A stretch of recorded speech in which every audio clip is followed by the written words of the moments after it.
Welcome to the Cowboys fan. I am your host. Today, guys, we are going to give some praise out to our QB1. Now, ESPN has just come out with a top 10 quarterback list ranking going into the 2026 season. And your boy, Dak Prescott, has made the top 10. Let's talk about it.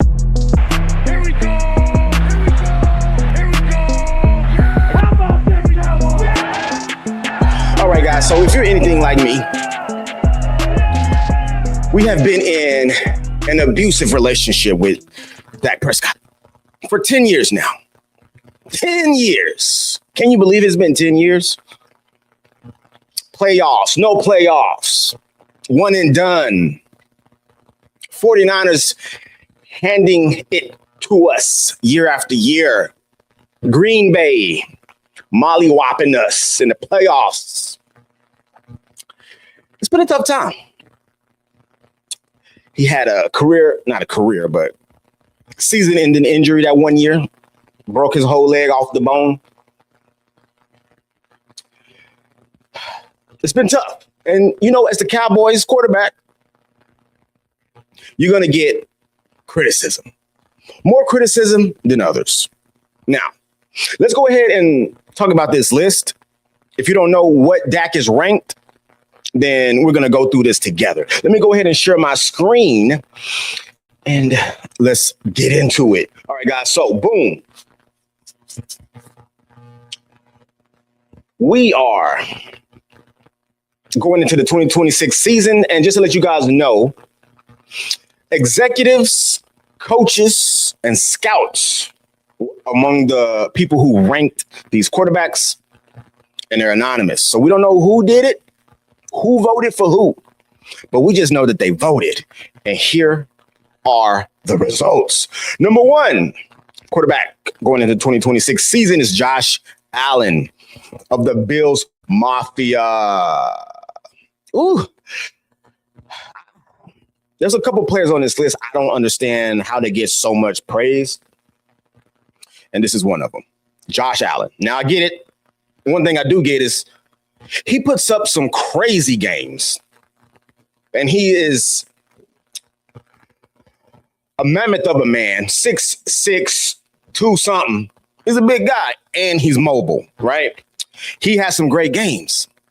But when he has bad games, he has bad games. I'm talking about like 3 interceptions, 2 fumbles, 4 or 5 interception games. He had Stephon Diggs getting out of there. Too inconsistent for me, right? Buffalo, it'll be hilarious if you guys have this guy and you don't end up winning the Super Bowl eventually. After, the 90s of getting to the Super Bowl 4 straight years. How do you go to the Super Bowl 4 straight years, lose every single one of them? I don't know. I think the Bills are still amongst the few teams in the league who have never won a Super Bowl. But anyway, we're talking about Josh Allen. But number one, over Patrick Mahomes, who comes in, I'm sure, a tight 2, probably 1-2 up there. Patty had a down year. Patrick, I don't want to call him Patty.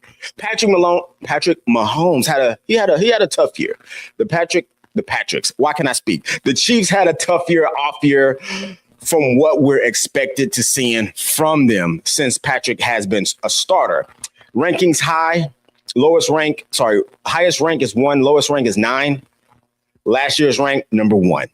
Had an off year. It's no surprise Patrick Mahomes is still at the top of the list. Let's go down to number 3. Number 3 is going to be Matthew Stafford. Matthew has always been solid.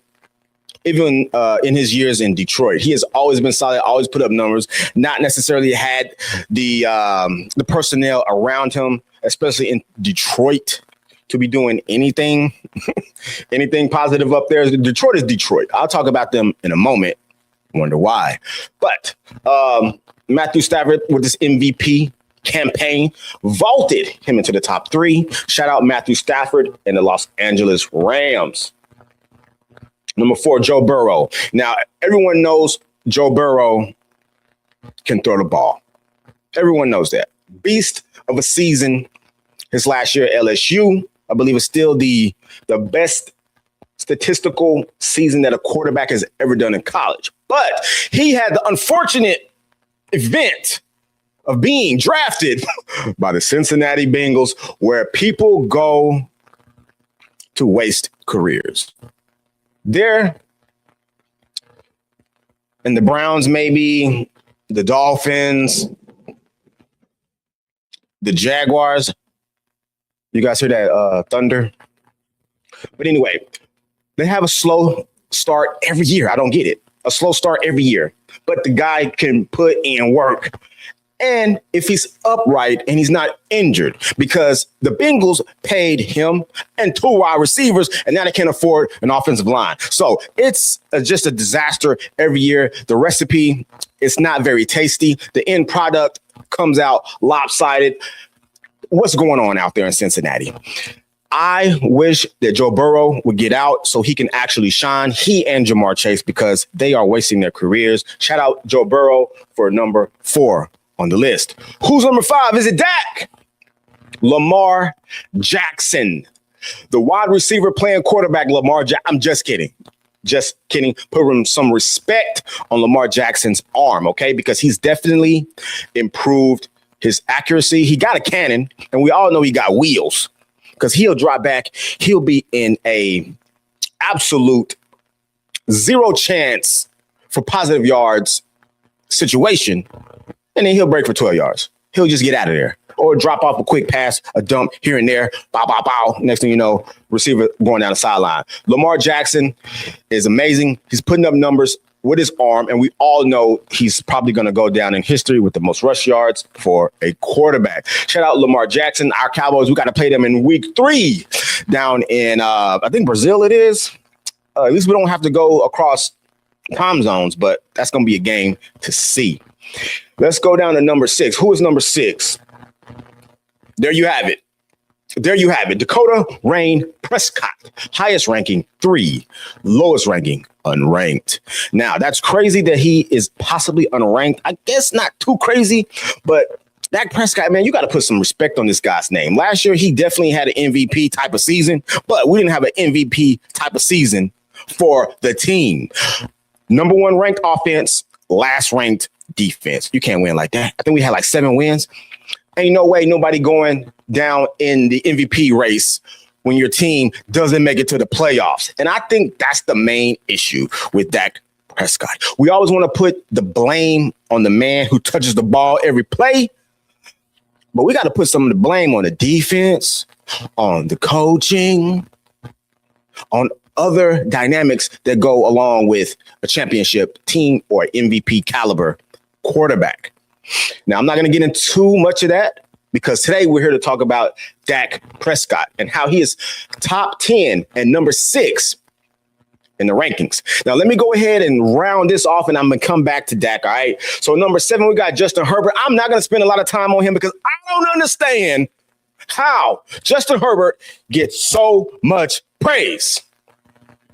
He had a good rookie season, but after that, make it to the playoffs sometime. No playoff wins. To me, he's just an average quarterback, honestly. Average quarterback on a very average team, if not below average team at many times and many seasons. I'm moving on. I don't like talking about this guy. Who we got next? Drake May. Now, Drake May coming off a Super Bowl appearance and with the newly appointed quarterback, newly appointed coach, with Vrabel coming in his first season going to the Super Bowl. Now, I don't put a lot of stock in people coming to the Super Bowl or having great seasons their first year in a new situation. Prime example, Jaden Daniels. A phenomenal rookie season. Playoffs, NFC Championship game. I was hating the whole time. Lose. Please lose. Eagles ended up winning. But anyway, people going to have film on you next season. People going to see what you're doing. You're going to throw some wrinkles into what you're doing, because you can't do the same thing after people get the film they want, because now they can see you. They can see what you like to do. They can see how you drop back when you move your arm like this. You're going to throw it this way. When you look at somebody like this, when you move like that, oh, it's definitely a run play. People are honing in and tuning in now. So, of course, this is going off of one season, last season. So, I guess he could be top 8, top 10 in the list, but definitely not sold on this guy for a long term. He's only 23, so he has still a lot to prove. Number 9, Jared Goff, Detroit Lions. Now, when they did the swap of he and Stafford from the Lions and the Rams, the Rams,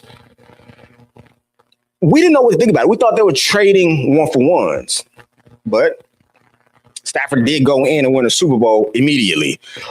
Jared Goff, you ended up going into what is the very up and down team of the Lions. And they have a solid coach, solid receivers. Running back game is crazy with the 1-2 punch. But it's the Lions, man. They just go back and forth every year. So it's hard to kind of gauge what they'll end up doing and what they will be able to do. But shout out Jared Goff for having a great season, being number 9 on this list. And number 10, Caleb Williams, who had a phenomenal season. Finally, he's doing what people know he can do. He has the talent. He has the know-how. He has the knowledge. He has the emotion. We all saw that with him crying. USC, no shame. No shame. Just get some therapy, go paint your fingernails, and continue to have good seasons. Now, that ends the top 10. I believe we did have some honorable mentions. Sam Darnold. I mean, if you're going to put, who was it? Goff, Drake May up here. Why couldn't you put Sam Darnold in there? Like they won the Super Bowl. What are we doing here? Jaden Daniels, honorable mention maybe because he got injured. I don't know. Had a phenomenal rookie season. Sophomore season was a bit banged up. And, of course, you play for the Commanders, so there's only so much greatness you can have going on there. Jordan Love. I can see it. He still got some more to prove with me up there in Green Bay, but I can see that. Brock Purdy, underrated. 49ers. To me, he's very elusive. He understands the game. I don't understand how he gets out of situations without using his legs, but that's a talent within itself. You got Trevor Lawrence. Jaguars made playoffs last year as an honorable mention. I can see that happening as well. And then we got Jalen Hurts, who is the running back playing quarterback. He is. I don't think he should have any type of honorable mention to me. He's not a top 10 quarterback whatsoever. I personally just don't think that he has the skills for a passer. I remember when he first came into the league for year 1 or 2, they were still talking about how he can't read defenses. And I still think he can't read defenses. Like prime example last season when it was 4 goals on like the 12-yard line, and it was like the worst call of all time, the worst pass. Like he's still that dude. He is excelling because he has great receivers around him, and he got a great running back around him. He has great teammates. Of course, you got to have all that to win a Super Bowl like they did, but I think at the same time that masks a lot of things going on. Anyway, back to Dakota Rain Prescott. Now, last season, if he had not had the worst defense in the league, I know that he would have been in the runnings for MVP. They were talking about it, and if he would have won maybe 3 more games or so, then talks would have definitely been happening. Dak would have probably most likely won the MVP. And then who knows what would have been able to do in the playoffs. But we had an atrocious defense, and it's just hard to overcome anything when you go out into the field as a quarterback, as an offense, and you know you have to score because you know your defense is giving up 6 every time. Maybe 3, but I'm talking about 6. It got to the point where, as a fan, we knew our defense was giving up 6. So we were praying that we could at least get 3 every time on offense.